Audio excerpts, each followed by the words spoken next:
எவ்வளவு நேரம் வேலை செஞ்சாலும் ஒரு பிரயோஜனமும் இல்லை பாட்டி.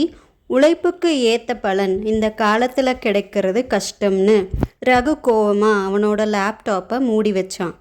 அவனோட முகம் சோர்வாகவும் கோவமாகவும் இருந்தது. வாழ்க்கையில் சில நேரங்கள் நம்மளை உடைக்க முயற்சிக்கும், சில நேரங்களில் நம்மளை சோதிக்கும். ஆனால் ஒவ்வொரு சோதனையும் நம்மளை உருவாக்கத்தான் வருது. வணக்கம். இந்த சேனலில் வர்ற ஒவ்வொரு கதையும் உங்கள் மனசை தொட மட்டும் இல்லை, உங்கள் வாழ்க்கையை மாற்ற வருது. இங்கே நீங்கள் கேட்குற கதைகள் மனிதர்களோட அனுபவம் மட்டும் இல்லை, உங்கள் வாழ்க்கையோட பிரதிபலிப்பு. ஒரு கதை, ஒரு மாற்றம். நீங்கள் தனியாக இல்லை, உங்கள் கதைக்கு நான் குரல். வாங்க இந்த பயணத்தை ஒன்றா தொடங்கலாம். பாட்டியோட 3 வேலை விதியை தெரிஞ்சுக்க வீடியோவை கடைசி வரை பாருங்க. ரகு ஒரு திறமையான சாஃப்ட்வேர் என்ஜினியர். அவன் ஸ்மார்ட்டாக வேலை செய்கிறத விட ஹார்ட் ஒர்க்கு தான் வெற்றிக்கான வழின்னு நம்பினான். இரவு பகல் பார்க்காம உழைச்சான். ஆனால் சரியான பிளானிங் இல்லாததால் அவனோட ப்ராஜெக்ட் சரியான நேரத்தில் முடியாமல் இருந்தது. இதனால் ஹையர் அஃபீஷியல்ஸ் கிட்ட திட்டு வாங்கிறதும் ஒர்க் ஸ்ட்ரெஸ்ஸில் இருக்கிறதும் அவனுக்கு வாடிக்கையாக இருந்தது. ரகு பொங்கல் ஹாலிடேஸ்க்கு ஊருக்கு போயிருந்தான். அவனோட பாட்டி எல்லாத்தையும் கவனிச்சிட்டு இருந்தாங்க. அன்னைக்கு சாயங்காலம் பாட்டி வாசலில் காஞ்ச மாவை வச்சு கோலம் போட்டுட்டு இருந்தாங்க.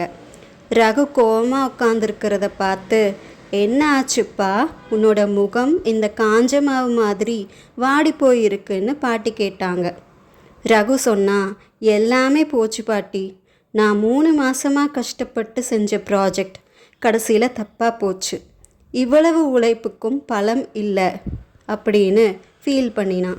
பாட்டி சிரிச்சுக்கிட்டே, ரகு, கோலம் போடும்போது மாவை அள்ளி அப்படியே கொட்டினா கோலம் வருமா, இல்லை சின்ன சின்ன தூளாக கோடு போட்டால் கோலம் வருமானு கேட்டாங்க. ரகு குழப்பத்தோட, சின்ன சின்ன தூளாக கோடு போட்டால் தான் கோலம் வரும் பாட்டின்னு சொன்னான். பாட்டி சொன்னாங்க, சரியாக சொன்ன ரகு, உழைப்பும் அப்படித்தான். கடின உழைப்பு முக்கியம்தான், ஆனால் ஸ்மார்ட் ஒர்க் தான் அதை முழுமையாக்கும். நீ வேலையை நேரத்துக்கு முடிக்கணும்னு வெறித்தனமாக உழைக்கிற, ஆனால் அதோட ப்ராசஸை கவனிக்கலை. கோல மாவு மாதிரி உழைப்பையும் பக்குவமாக சரியான இடத்துல திட்டமிட்டு பயன்படுத்தணும். ரகுவுக்கு மெதுவாக புரிய ஆரம்பிச்சது. பாட்டி, இதோட கூட நான் சொல்கிற 3 வேலை விதிகளை கேளு, உனக்கு கண்டிப்பாக உபயோகமாக இருக்கும் அப்படின்னாங்க. ரகு ஆர்வத்தோட, சொல்லுங்க பாட்டின்னு கேட்டான். கேட்டுக்கோ ரகு, இதுதான் முதல் விதி. திட்டமிடல், பிளானிங்.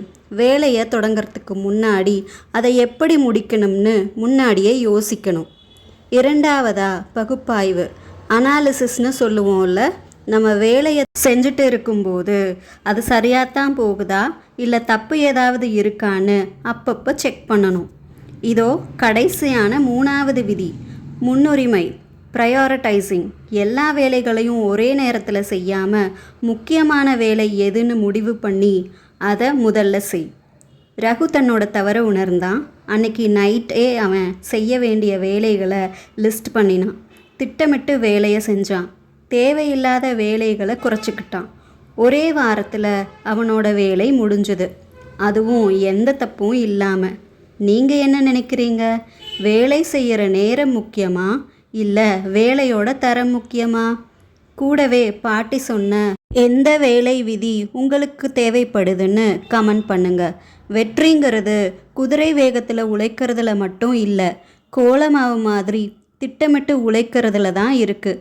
இது மாதிரி கதைகளுக்கு சேனலை சப்ஸ்கிரைப் பண்ணுங்கள்.